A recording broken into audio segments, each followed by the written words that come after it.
السلام عليكم ورحمة الله وبركاته. الحمد لله رب العالمين والعاقبة للمتقين والصلاة والسلام على أشرف الأنبياء والمرسلين وعلى آله وصحبه أجمعين ومن تبعهم بإحسان إلى يوم الدين. ரமலானுடைய 20வது நாளான இன்று சான்றோர் பாடசாலையினுடைய 20வது வகுப்பிலே இமாம் ஹசன் அல் பஸ்ரி ரஹிமஹுல்லாஹ் அவர்களுடைய கூற்றுகளில் ஒன்று, சகித்துக்கொள், உனது இறைவனின் பால் திரும்பு என்ற தலைப்பின் கீழ் ஒரு குர்ஆன் வசனத்தை அவர்கள் சொல்றாங்க. அவர்கள் பூமியில் மென்மையாக நடப்பார்கள். அல் குர்ஆனுடைய 25வது அத்தியாயத்தின் 63வது வசனம். இந்த வசனத்திற்கு இமாம் ஹசன் அல் பஸ்ரி ரஹிமஹுல்லாஹ் விளக்கம் அளிக்கிறார்கள். அவர்கள் ஹலீம், சகிப்பவர்களாக பூமியில் நடப்பார்கள் என்று. என்னுடைய கருத்து என்னன்னா, ரஹ்மானுடைய அந்த பேரருளானுடைய அடியார்கள் எப்படி இருப்பார்கள் என்ற தொடரில் இந்த வசனம் இடம்பெறுகிறது. அவர்கள் பூமியில் மென்மையாக நடப்பார்கள், அதாவது ஹலீமாக அவர்கள் இருக்கிறார்கள், இருப்பார்கள் அப்படின்னு சொல்லி அந்த வசனம் வருது. அப்போ இந்த ஹலீம் என்றால் பெரும் ஒரு சகிப்பாளர் என்று பொருள்.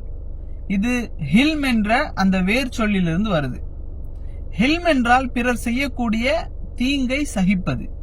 பிறர் அறிவற்ற முறையில் நடந்தால் அதை சகிப்பது, பிறர் முரட்டுத்தனமாக நடந்தால் அதை சகிப்பது, பிறர் வம்புக்கு வந்தால் சகிப்பது, பிறர் திட்டினால் சகிப்பது, பிறர் மடத்தனமாக நடந்தால் அதை சகிப்பது, பிறரிடத்திலிருந்து தனக்கு பிடிக்காத ஏதாவது ஒன்று நடந்தால் அதை சகிப்பது. இப்படி சகிப்பினுடைய அனைத்து வகைகளையும் தனக்குள் உள்ளடக்கிய ஒரு பதம் தான் இந்த ஹில்ம். அல்லாஹ்வின் அடியார்களாகிய அந்த மேன்மக்கள் இப்படித்தான் ஹில்முடையவர்களாக திகழ்ந்தார்கள். இதைத்தான் அவர்கள் பூமியில் மென்மையாக நடப்பார்கள் என்று அல்லாஹ் கூறுகின்றார். சான்றோரில் ஒருவரை ஒருவர் விருந்துக்கு அழைத்தார்.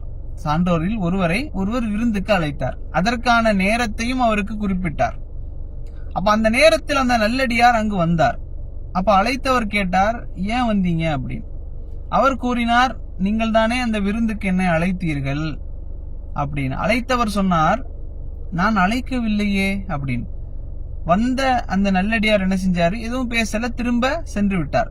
மீண்டும் ஒரு நாள் அதே நபர் அந்த நல்லடியாரை அழைத்தார். நேரமும் சொன்னார்.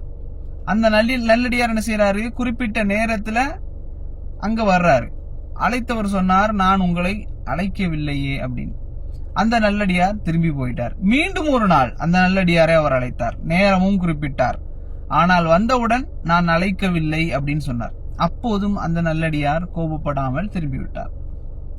அந்த நபர் என்ன செய்யறாரு, அந்த நல்லடியாரை பின்தொடர்ந்து சென்று, நான் உங்களை 3 முறை அழைத்து 3 முறையும் உங்களை திருப்பி அனுப்பினேன். நீங்கள் என் மீது கோபப்படவில்லையே. உங்களை பற்றி நீங்கள் ஒரு பெரும் சகிப்பாளர் அப்படின்னு நான் கேள்விப்பட்டிருக்கிறேன். அதனால தான் உங்களை சோதித்து பார்க்கத்தான் நான் இப்படி செய்தேன் அப்படின்னு சொன்னார். அதற்கு அந்த நல்லடியார் பதில் கூறினார், இது ஒன்றும் பெரிய விஷயம் கிடையாது. இது எல்லாம் ஒரு பெரிய சகிப்புத்தன்மை எல்லாம் கிடையாது. இந்த சகிப்பு என்பது நாயிடம் கூட இருக்கின்றது. இது ஒரு பெரிய சகிப்புத்தன்மை இல்லை அப்படின்னு சொல்றார். சுப்ஹானல்லாஹ். இன்று நாம இருந்திருந்தால் என்ன செஞ்சிருப்போம்? இப்படி அந்த சான்றோனுடைய பொறுமைக்கு பல உதாரணங்களை நாம சொல்லலாம்.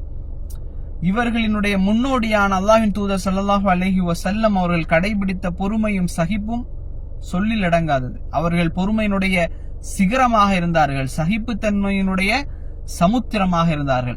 அந்த கண்ணியமிகு தூதருடைய காலடி சுவடுகளை பின்பற்றி வாழ்ந்த அந்த சான்றோர்கள் சாதாரண மக்களை போன்று இருப்பார்களா? இருக்க மாட்டார்கள். இப்படித்தான் அல் குர்ஆனும் சுன்னாவும் அவர்களை பண்படுத்தியது. அவர்கள் அந்த இரண்டையும் அமலுக்காகத்தான் படித்தார்கள். எனவே அதனுடைய வழிகாட்டலுக்கு ஏற்ப அவர்கள் மாறினார்கள். அவர்களது வாழ்க்கை என்பது யதார்த்தமான நடைமுறை மார்க்கமாக இருந்தது. இன்றைக்கு நம்மிடம் மார்க்கம் என்பது புத்தகங்களில் இருக்கின்றது, ஏடுகளில் இருக்கிறது.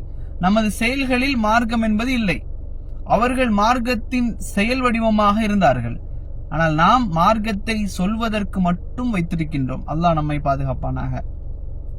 இந்த இறைவசனத்திற்கு இமாம் ஹசன் அல் பஸ்ரி ரஹிமஹுல்லாஹ் அவர்கள் விளக்கம் சொல்றாங்க. நிச்சயமாக அவன் அல்லாஹ் அவ்வாபுகளுக்கு மகா மன்னிப்பாளனாக இருக்கின்றான்.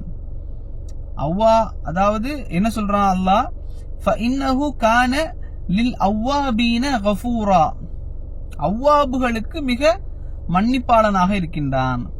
அவ்வாப் என்பவர் தனது உள்ளத்தாலும் அமல்களாலும் அல்லாஹ்வின் பக்கம் முன்னேறக்கூடியவர்.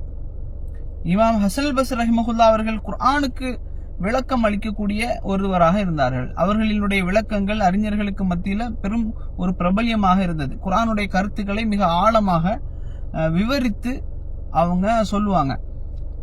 அப்ப ஆப திரும்பினான் என்ற பொருளுடைய அந்த சொல்லிலிருந்து உருவான மிகைப்பு அந்த சொல் தான் என்ன? அவ்வாப். அப்போ அவ்வாபுடைய பன்மை தான் அவ்வாபீன். அப்ப அவ்வாப் என்றால் முற்றிலும் திரும்பியவர் என்றால் அவர் யார் என்பதற்கு இமாம் கூறக்கூடிய விளக்கத்தை தான் நாம இப்ப பார்க்க போறோம். யார் ஒருவர் தனது உள்ளத்தையும் செயலையும் அல்லாஹ் அல்லாத அனைத்திலிருந்தும் விடுவித்து அவற்றை விட்டு திருப்பி அவற்றிலிருந்து விலக்கி அவற்றை விட்டு தனது எல்லா தொடர்புகளையும் துண்டித்து அல்லாஹ்வின் பக்கம் மட்டுமே தனது முகத்தை உள்ளத்தை திருப்பினாரோ, தனது செயல்களை அல்லாஹ்விற்காக மட்டுமே ஆக்கி கொண்டாரோ அவரை அல்லாஹ் நிச்சயம் மன்னிப்பான் என்று சொல்றாங்க. இன்னொரு அல் குர்ஆனுடைய வசனத்தை பாருங்க. அல் குர்ஆனுடைய 6வது வசனம் 79 6வது அத்தியாயத்தினுடைய 79வது வசனம். இன்னி வஜ்ஜஹது வஜ்ஹிய லில்லதி ஃபதர ஸமாவாதி வல் அர்த ஹனீஃபன் வமா அன மினல் முஷ்ரிகீன். வானங்களையும் பூமியையும் எவன் படைத்தானோ அந்த ஒருவனின் பக்கம் நிச்சயமாக நான் முற்றிலும் என்ன செய்கின்றேன்? நோக்குகின்றேன். வமா அன மினல் முஷ்ரிகீன், நான் இணை வைக்கக்கூடியவன் அல்ல அப்படிங்கிற அந்த வசனம். இன்னொரு வசனம், நபியே கூறுவீராக, மக்களே, எனது வழிபாட்டில் நீங்கள் சந்தேகத்தில் இருந்தால் அல்லாஹுவை அன்று நீங்கள் வணங்கக்கூடியவற்றை நான் வணங்க மாட்டேன். எனினும் உங்களுக்கு மரணத்தை தரக்கூடிய அல்லாஹுவைத்தான் நான் வணங்குவேன். நம்பிக்கையாளர்களில் நான் ஆக வேண்டும் என நான் கட்டளையிடப்பட்டிருக்கின்றேன். இன்னும் உமது முகத்தை அல்லாஹுவை வணங்குவதற்கு மட்டும் நிலைநிறுத்துவாயாக. இஸ்லாம் என்ற அந்த தூய கொள்கையில் உறுதியடைவராக. இணை வைப்பவர்களில் நிச்சயமாக நீர் ஆகிவிடாதீர்கள். அல்லாஹுவை அன்றி உமக்கு பலனளிக்காத உமக்கு தீங்கு தராதவற்றை அழைக்காதீர். நீர் அப்படி செய்தால் நிச்சயமாக நீர் ஃபஇன்னக இதன் மினத் ஸாலிமீன், நிச்சயமாக நீர் தீயவர்களில் ஆகிவிடுவீர் என்ற அல் குர்ஆன் வசனம்.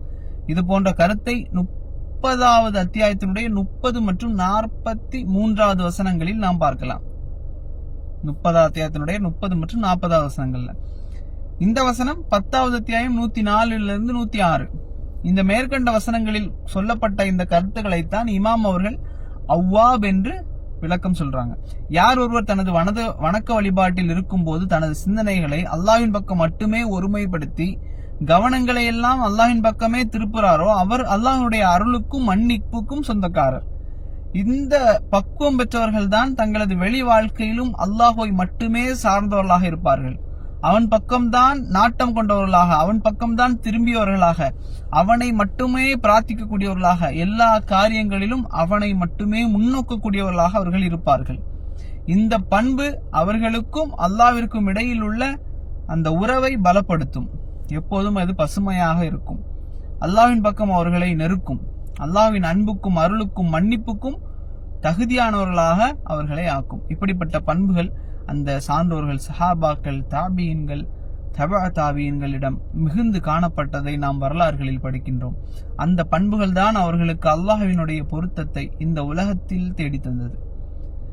சொர்க்கவாசிகள் என்ற நற்பெயரை இந்த உலகத்திலேயே பெற்ற மேன்மக்களாக அவர்கள் திகழ்ந்ததை நாம் பார்க்கலாம்.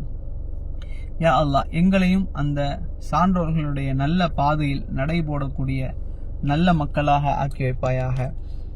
வாஹிர தவானா அல்ஹம்துலில்லாஹி ரப்பில் ஆலமீன். அஸ்ஸலாமு அலைக்கும் வரஹ்மத்துல்லாஹி வபரகாத்துஹு.